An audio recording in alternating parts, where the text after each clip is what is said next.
Hello student, welcome in Sarvodaya foundation classes. तो देखो बेटा, आज हम बात करेंगे लेक्चर नंबर 11 की, है ना। तो देखो बेटा, लेक्चर नंबर 10 में हमने पढ़ा था भैया निर्देशांक ज्यामिति पढ़ा बेटा, कौन कौन से अक्ष होते हैं, कैसे किन्हीं दो बिंदु मध्य की दूरी ज्ञात करते हैं, कैसे बेटा निर्देशांक ज्ञात करते हैं। ये बेसिक मैथ है जो कि कभी कभी हमको बेटा काम में आती है, ठीक है बेटा।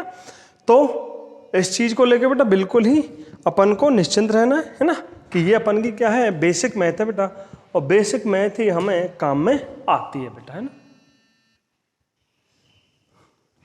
एक सेकंड बेटा, तो इसमें इंक भर ली मैंने, इंक का ध्यान भूल गया था पहले भरना। तो देखो बेटा क्या है कि भाई जो बेसिक मैथमेटिक्स अपन पढ़ रहे हैं बेटा, तो उसमें अपन वही कॉन्सेप्ट पढ़ेंगे जो कि हमारे फिजिक्स में काम आता है, ठीक है। मैथ पढ़ने का उद्देश्य नहीं है बेटा हमारा उद्देश्य यहाँ क्या है, जो फिजिक्स में जो मैथ काम आती है थोड़ी बहुत बेटा, उससे हमें न्यूमेरिकल सॉल्व करने में, कैलकुलेशन, अब कैलकुलेशन तो हर जगह काम आती है यार, तो वो हमारे लिए बेटा ईजी हो जाती है, ठीक है बेटा। इसलिए हम बेसिक मैथमेटिक्स पढ़ते हैं और उतनी ही पढ़ते हैं जितनी कि हमें काम आती है, ठीक है बेटा।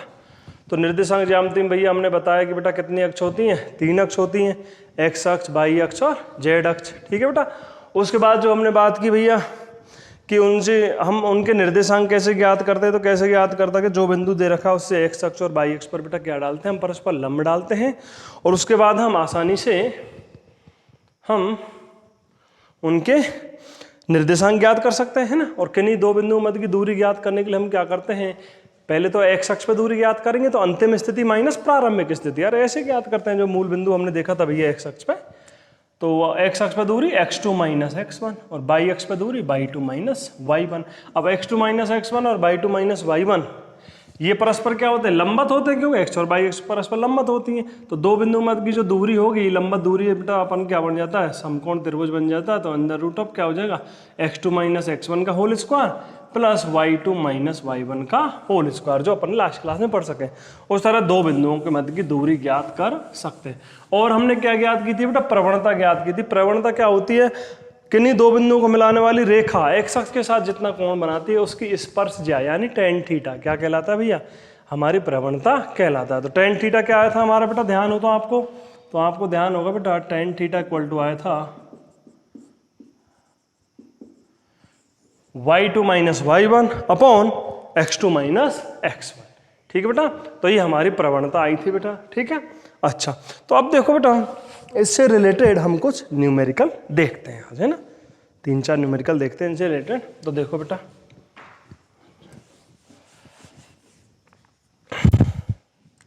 एक क्वेश्चन दे रखा बेटा, दो बिंदु, एक बिंदु दे रखा A जिसके निर्देशांक दे रखे 3,7, ठीक है। और दूसरा बिंदु है B जिसके निर्देशांक है 6, क्या ले लेते हैं अपन, 9 ले लेते हैं, ठीक है बेटा। तो इन दोनों बिंदुओं के मध्य की बेटा क्या ज्ञात करनी है, दूरी ज्ञात करो। दोनों बिंदुओं के मध्य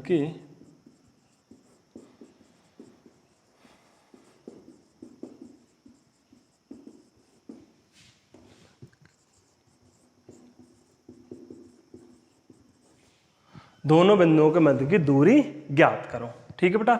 तो दोनों बिंदुओं के मध्य की दूरी ज्ञात करेंगे। तो ये बिंदु A है, ये बिंदु B है, तो इसके निर्देशांक हम क्या मान लेंगे, ये 3, इसका मतलब है x, y। तो बिंदु 1 के लिए तो हम मान लेते हैं x1 y1 और B के लिए मान लें x2 y2, ठीक है बेटा। और x, y निर्देशांक की होते हैं। तो अब देखो बेटा, हमें क्या ज्ञात करनी, दूरी। तो d इक्वल टू कितना होता है, हम फॉर्मूला पढ़ा बेटा, under root x2 minus x1 plus y2 minus y1 का होल स्क्वायर। अब देखो x2 माइनस x1 लिखेंगे बेटा, तो x2 माइनस x1, तो x2 कितना है बेटा 6, x1 कितना 3, तो 6 माइनस 3, ठीक है बेटा। अच्छा जी, y2 माइनस y1 कितना हो जाएगा बेटा, तो 9 माइनस 7, तो 6 माइनस 3 कितना हो गया बेटा 3, 6 माइनस 3 हो गया बेटा 3, और 9 माइनस 7 कितना हो गया बेटा 2। तो x2 माइनस x1 तो आ गया 3 और y2 माइनस y1 आ गया बेटा 2, ठीक है। तो जो दूरी होगी d इक्वल टू हम कैसे ज्ञात कर सकते हैं बेटा, under root of x2 minus x1 का स्क्वायर, तो 3 का स्क्वायर प्लस 2 का स्क्वायर। तो d बराबर जो आएगा वो हो गया अंडर रूट ऑफ 3 3 9 प्लस 2 दूनी 4, 9 और 4 13, d बराबर हो जाएगा अंडर रूट ऑफ 13, ठीक है। तो √13 आ जाएगा बेटा। अब ये माना मीटर में दे रखे तो मीटर में आ जाएगा बेटा, सेंटीमीटर में दे रखे तो सेंटीमीटर में आ जाएगा। तो इस तरह बेटा हम किन्हीं भी दो बिंदुओं के मध्य की दूरी ज्ञात कर सकते हैं। ठीक है बेटा, ये हुई हमारी किन्हीं भी दो बिंदुओं के मध्य की दूरी। अब देखो बेटा, यहां जब दूरी ज्ञात करनी है तो ऐसा कोई जरूरी नहीं कि इसको x2 माने, आप इसको x1 x2 मान सकते हैं, इसको x2 x1 बेटा। तो जो दूरी आएगी वो तो हमेशा क्या आएगी, यही निकल के आएगी। क्यों, किसी भी ऋणात्मक संख्या का भी बेटा यदि वर्ग करेंगे तो वो भी क्या हो जाता है, धनात्मक, और दूरी सदैव धनात्मक होती है बेटा। ठीक है, अच्छा अगला क्वेश्चन देखते हैं। देखो बेटा,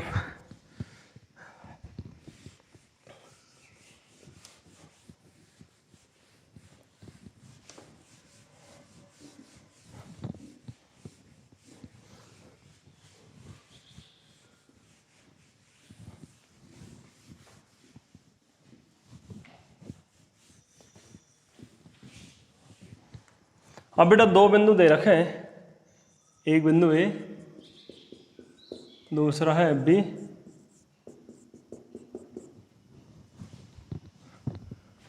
ऐसे लिखते हैं, 7 9 11। ठीक बेटा, तो एक बिंदु ए है जिसके निर्देशांक दे रखे 3, 4, 5, यानी x, y, z। ये बेटा त्रिविमीय स्थिति में दे रखा है ना, 3, 4, 5। बिंदु बी के निर्देशांक दे रखे 7, 9, 11। ठीक है, तो यहां भी यही पूछ रहा है बेटा, बिंदु ए व बी के मध्य की दूरी ज्ञात करो। बिंदु ए व बी के मध्य की दूरी ज्ञात करो। तो देखो बेटा यहां कैसे हम दूरी ज्ञात करते हैं भैया। तो यहां बेटा त्रिविमीय स्थिति में जो दूरी आती है, आपने देखा होगा फॉर्मूला बेटा क्या होता है, √x2 माइनस x1 का whole square plus y2 minus y1 का होल स्क्वायर बेटा, प्लस आएगा z2 माइनस z1 का होल स्क्वायर। ये फॉर्मूला अप्लाई करके बेटा हम इस न्यूमेरिकल को आसानी से सॉल्व कर सकते हैं। अब देखो बेटा,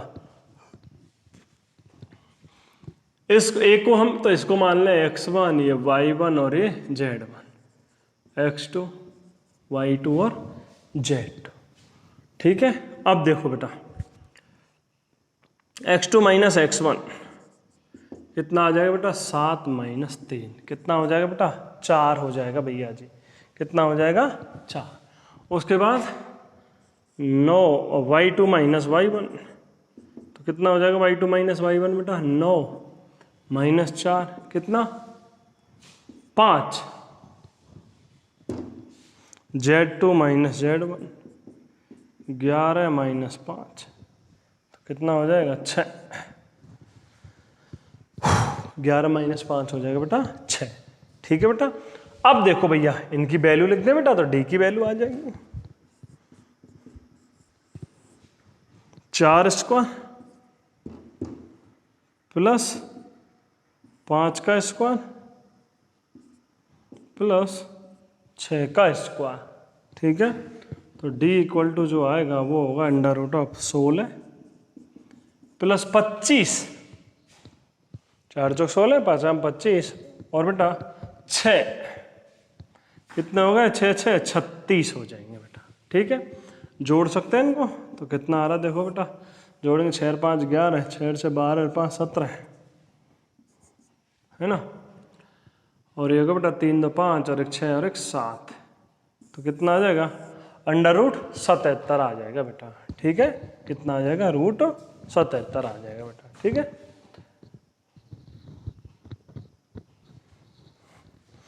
तो इस तरह बेटा हम किन्हीं भी दो बिंदुओं के मध्य की दूरी आसानी से ज्ञात कर सकते हैं, चाहे वो द्विविमीय हो, चाहे वो त्रिविमीय हो, चाहे एकविमीय हो। ठीक है बेटा, अब देखो बेटा एक न्यूमेरिकल हम प्रवणता से रिलेटेड देख लेते हैं। ठीक है, तो देखो बेटा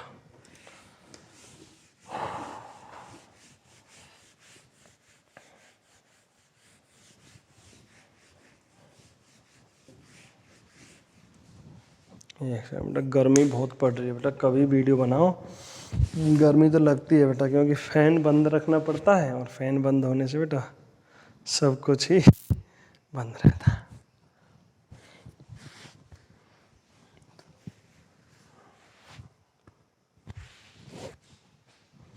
तो देखो बेटा एक न्यूमेरिकल हम देखें भैया जी,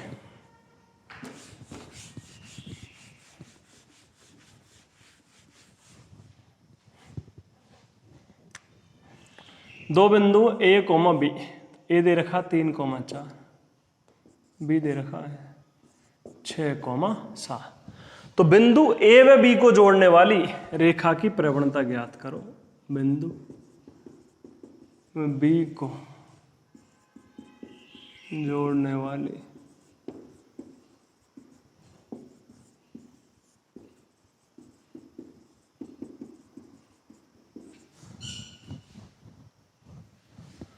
ज्ञात करो, है ना। तो देखो बेटा, प्रवणता ज्ञात करेंगे तो प्रवणता क्या होता है बेटा, टेन थीटा। तो टेन थीटा क्या होता है, delta Y upon delta X, और y2 minus y1 upon x2 minus x1।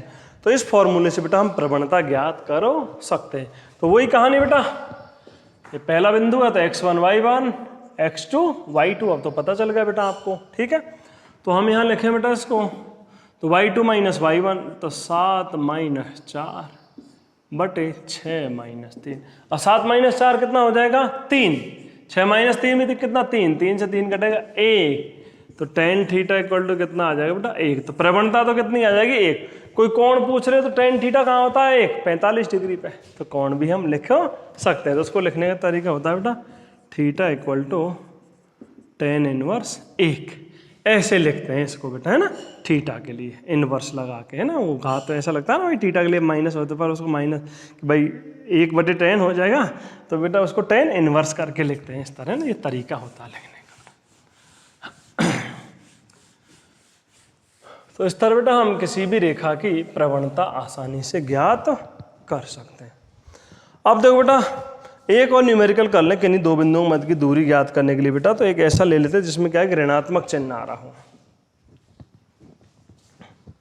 तो बिंदु ए दे रखा बेटा 2, -3, -4, और बिंदु बी दे रखा है ए, क्योंकि ऐसा न्यूमेरिकल ले लेते हैं बेटा, उससे क्या होगा कि ऐसा नहीं है सर माइनस वाला तो लिया नहीं, माइनस में आएगा तो क्या होगा।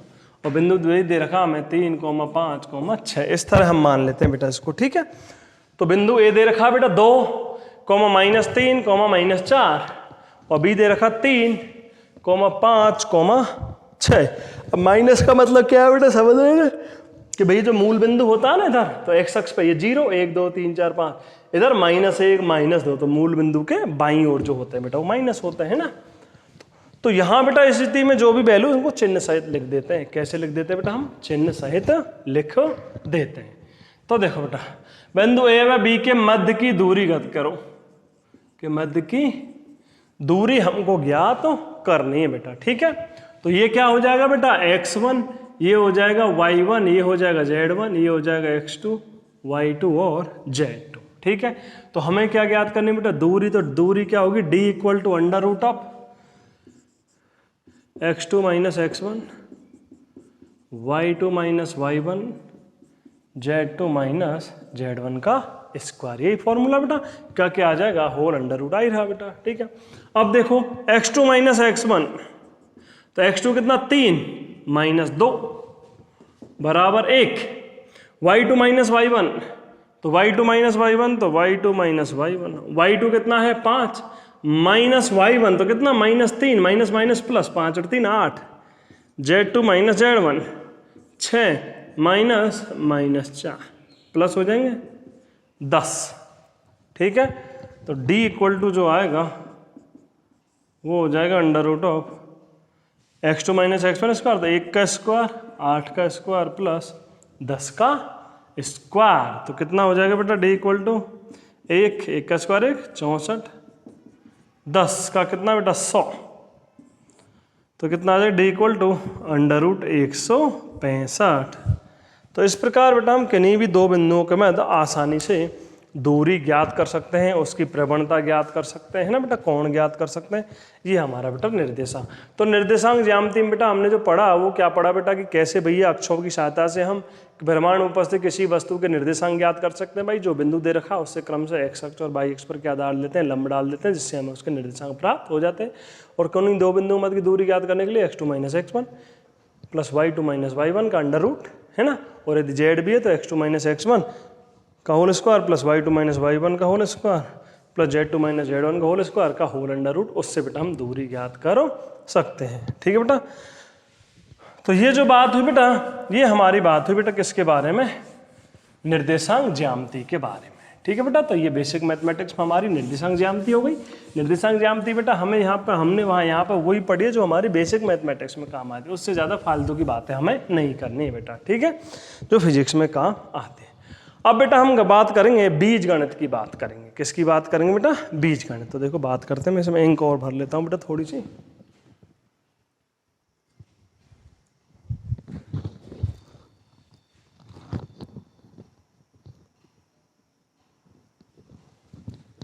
तो देखो बेटा, अब जो हम बात कर रहे हैं वो हम बात करेंगे बेटा बीज गणित के बारे में। किसके बारे में बात करेंगे बेटा, बीज गणित के बारे में बात करते हैं। ठीक है बेटा, तो अगला जो टॉपिक आ रहा है बेटा, थोड़ी सी हाइट बेटा ऊंची लगती है, तो जो कैमरे की तरफ देखते हैं कभी कभी ऐसा लगता है कैमरे की तरफ ना देख के इधर उधर देख रहे दीवार है बेटा, तो हाइट के कारण ऐसा लग रहा है बेटा ना, क्या कि एक तो अपन का प्लेटफॉर्म है स्कूल, उसके ऊपर हम खड़े हैं बेटा, है ना, और फिर हाइट से बेटा तो ऐसा लगता है। ठीक है, हम आपको ही देख रहे हैं बेटा, आपको ही पढ़ा रहे हैं। ठीक है भैया, तो बेटा अब हम बात करेंगे बीज गणित के बारे में। किसके बारे में बात करेंगे, बीज गणित। ए स्क्वायर बी स्क्वायर 2ab, है ना, तो बीज गणित। तो बीज गणित में क्या बेटा, हम अज्ञात चरों का मान आसानी से ज्ञात कर सकते हैं। तो बीज गणित में भैया हमारे यहाँ पर एक ही चीज इंपॉर्टेंट है, सबसे पहले बात करें तो द्विघात समीकरण। किसकी बात करें बेटा, और भी इंपॉर्टेंट पर, और हम बात करें सबसे पहले द्विघात समीकरण।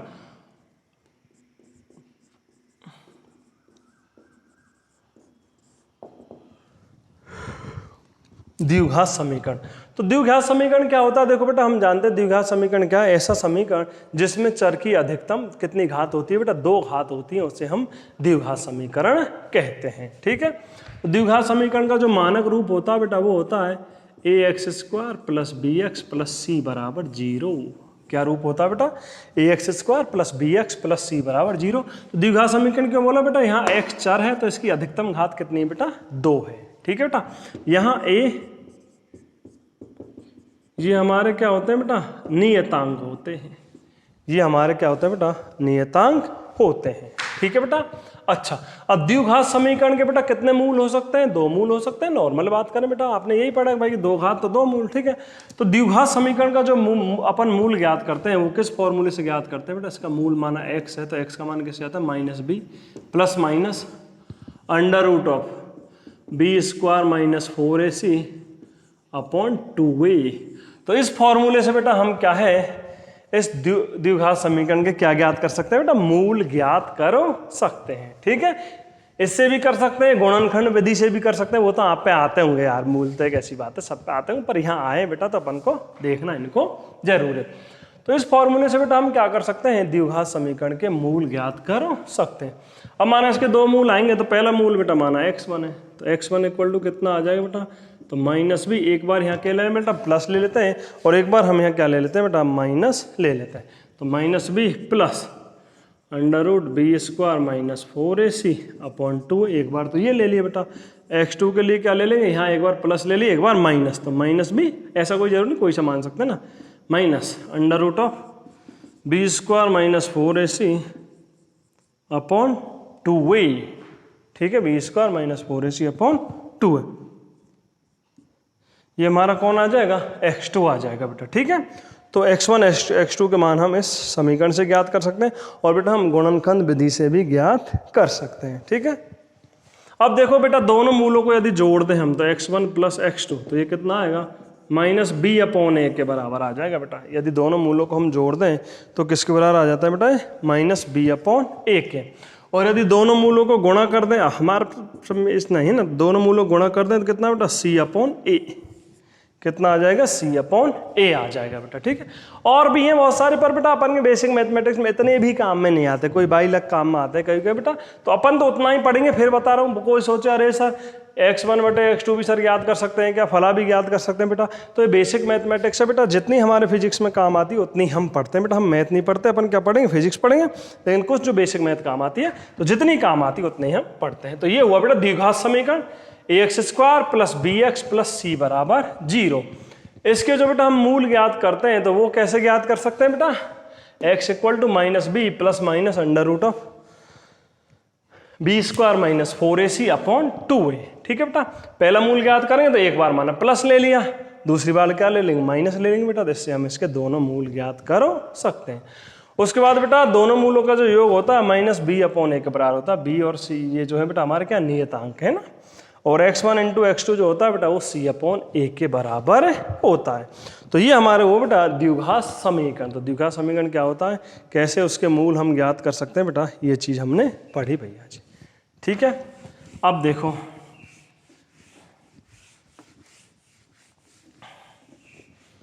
कुछ महत्वपूर्ण सूत्र हम देख लेते हैं बेटा, कुछ महत्वपूर्ण सूत्र। एक छोटा सा टॉपिक आएगा बेटा,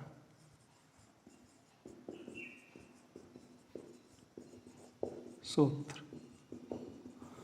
तो बीज गणित में बेटा वो कुछ महत्वपूर्ण सूत्र हम देखते हैं। देखो कुछ को आप जानते होंगे ज्यादातर को, a प्लस बी का होल स्क्वायर, तो कितना आएगा a square plus B square plus 2ab। ठीक है बेटा, अगला आ रहा है a माइनस बी का होल स्क्वायर, तो कितना a square plus B square minus 2ab। ठीक है बेटा, और लिखें हम a plus B plus C का होल स्क्वायर, कितना a square plus B square plus C square plus 2ab plus 2bc plus 2ca। इस फॉर्मूले से बेटा हम क्या लिख सकते हैं, a plus B plus C का होल स्क्वायर लिख सकते हैं बेटा। ठीक है, और क्या लिखें बेटा, a square minus B square, तो क्या लिख देंगे a plus B into A minus B, a plus B into A minus B. इससे बेटा हम क्या लिख सकते हैं, a square minus B square. ठीक है बेटा, और एक आध फॉर्मूला लिख दें बेटा, कौन सा आ जाएगा भैया जी, a प्लस बी का होल क्यू, तो a cube plus b cube plus 3a square b plus 3b square a, है ना, ये फॉर्मूला आ गया बेटा। और इसका तरीका ये भी है, 3ab a प्लस बी, ऐसे भी लिख सकते हैं बेटा, है ना। एक आएगा a माइनस बी का whole cube, a minus B का होल क्यू, तो a माइनस बी का होल क्यू क्या होता है बेटा, a cube minus B cube plus minus 3a square b minus 3a square b plus 3b square a. ये बेटा फॉर्मूला होता है a माइनस बी का होल क्यू। ठीक है बेटा, तो ये हमारे कुछ महत्वपूर्ण फॉर्मूले बेटा जो हमारे बीज गणित में काम में आते हैं। ठीक है बेटा, तो कभी कभी ये फॉर्मूले भी हमारे काम में आ जाते हैं बेटा, है ना। तो a प्लस बी का होल स्क्वायर हो गया बेटा, ठीक है, a माइनस बी का होल स्क्वायर हो गया। उसके बाद बेटा क्या हो गया, a plus B plus C का होल स्क्वायर हो गया, a cube minus B cube, है ना, ये काम में आते रहते हैं बेटा। ठीक है, तो ये हमारे कुछ महत्वपूर्ण फॉर्मूले हैं बेटा। ठीक है, तो बीज गणित में मेनली यही चीज़ है। अब बीज गणित के बाद इसमें कुछ और भी चीज़ें पढ़नी होती हैं, वो हम बाद में पढ़ेंगे बेटा इसमें, है ना। तो ये हुआ बेटा, तो बीज गणित में क्या बेटा, सबसे जो इंपॉर्टेंट चीज़ है वो अपन के लिए द्विघात समीकरण, उसी से वो चीज़ें आगे बढ़ती हैं। ठीक है, तो द्विघात समीकरण बेटा क्या होता है, ax square plus bx plus c बराबर 0, यानी ऐसा समीकरण जिसमें चर की अधिकतम कितनी घात होती है बेटा, 2 घात होती है, द्विघात समीकरण कहलाता है। ठीक है, द्विघात समीकरण के जो मूल हम बेटा एक तो गुणनखंड विधि से ज्ञात कर सकते हैं, जो आपने पढ़ी होगी पहले, है ना बेटा, या फिर हम फॉर्मूला लगा देंगे x equal to minus B plus minus under root B square minus 4ac upon 2 वाले श्रीधराचार्य से। ठीक है बेटा, तो इससे हम आसानी से मान ज्ञात कर सकते हैं, एक बार प्लस ले लेंगे, एक बार माइनस ले लेंगे, है ना। दोनों मूलों का जो योग होता है बेटा कितना, माइनस बी अपॉन ए के बराबर होता है, और दोनों का गुणनफल होता है वो सी अपॉन ए के बराबर होता है। ठीक है, और ऐसी बहुत सारी चीज़ें, पर बेटा बेसिक मैथमेटिक्स में इतना ही हमें काम में आता है ना बेटा। और इसके बाद हमारे क्या हुए, कुछ महत्वपूर्ण फॉर्मूले हो गए बेटा। तो भाई ये फॉर्मूले तो कभी कभी कहीं कहीं काम में आते हैं बेटा, तो आसानी से हम इनको यूज में ले सकते हैं। ठीक है बेटा, तो ये हमारा हुआ लेक्चर नंबर 11 हुआ बेटा। ठीक है, तो इससे आगे की बात बेटा हम नेक्स्ट लेक्चर में करेंगे। ठीक है बेटा, तब तक के लिए आराम से पढ़ें बेटा, नोट्स आपको मिल ही रहे। नोट्स में बाय द वे बेटा कभी कभी छोटी मोटी मिस्टेक हो जाती है लिखने में, बाय द वे होती है, कभी वैसे होती नहीं है, पर फिर भी कभी कभी लिखते हैं ना बेटा, तो plus minus by the way हो जाता है, कभी कभी वो प्रिंट में भी दिक्कत आ जाती है। उन छोटी मोटी चीज़ों को बेटा इग्नोर करें, और बाकी आराम से मेहनत करो बेटा, और मेहनत करोगे तो ही बेटा आपको अच्छा आउटपुट मिलेगा। ठीक है बेटा, तो थैंक यू, मिलते हैं नेक्स्ट लेक्चर में। ओके बेटा।